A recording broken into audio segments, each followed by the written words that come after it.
আসসালামু আলাইকুম রহমতুল্লাহ। প্রিয় দেশবাসী, আমরা কারিমপুর মাদ্রাসার কোরবানির চামড়াগুলো বিক্রি করতে পারি নাই, কোনো ক্রেতা আমাদের কাছে আসে নাই। যারাও আসছিল তারাও একদম দাম বলে না, অনেকে বলে বাকিতে দেন, তাও আমরা দিতে চাইছিলাম, পরবর্তীতে তাও চলে গেছে।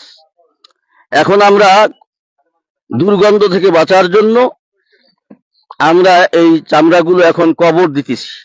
আপনারা সবাই আমাদের এই কষ্টের দুর্ভোগের অবস্থাগুলো আপনারা তাকিয়ে দেখেন যে কিভাবে আমাদের এলাকার যুব সমাজ, আমাদের এলাকার মুসলমান ভাইয়েরা তারা কোরবানির চামড়াগুলো কবর দিয়ে এলাকাবাসীকে হেফাজত করতেছে, দেশবাসীকে হেফাজত করতেছে। দুর্গন্ধ মুক্ত সমাজ হয়ে যাবে, এই দুর্গন্ধ যেন না ছড়ায়, এজন্য আমরা চামড়াগুলো এখন কবর দিতেছি।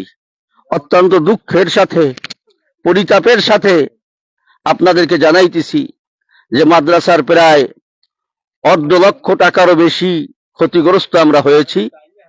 আমরা এই ক্ষতিগ্রস্ত যেরকম কওমি মাদ্রাসাগুলো হইতেছে, সমাজের মুসলমানরা হইতেছে, ব্যবসায়ী বৃন্দ হইতেছে, এর জন্য সরকার বাহাদুর আপনি দ্রুত পদক্ষেপ নেন, যে পদক্ষেপের মাধ্যমে চামড়া শিল্প রক্ষা পায় এবং কওমি মাদ্রাসার অর্থনৈতিক সংকট যেন দূর হয় এবং কওমি উলামায়ে কেরামের ইজ্জতকে রক্ষা করার জন্য, চামড়া শিল্পকে রক্ষা করার জন্য আপনি সোচ্চার হন। এজন্য সরকারকে আমরা আহ্বান জানাবো। এখন আপনারা দেখেন, এই চামড়া আমরা গাড়ি ভরে এখানে এনেছি, এখান থেকে আমরা কিছুক্ষণের মধ্যেই আমরা দাফন করব ইনশাআল্লাহ। মাটি খনন চলতেছে, মাটি খননের পরে আমরা এই চামড়াগুলো ইনশাআল্লাহ দাফন করব এবং এমন সুন্দরভাবে আমরা দাফন করব যেন কোনো দুর্গন্ধ ময়লা যেন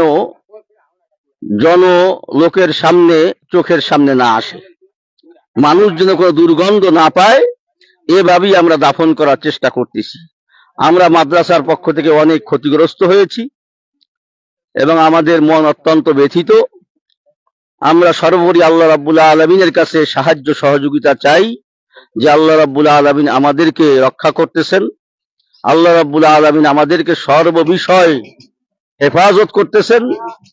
এজন্য মহান মাওলায়ে কারীমের দরবারে আমরা শুকরগুজার করে বলি আলহামদুলিল্লাহ, আলহামদুলিল্লাহ, আলহামদুলিল্লাহ।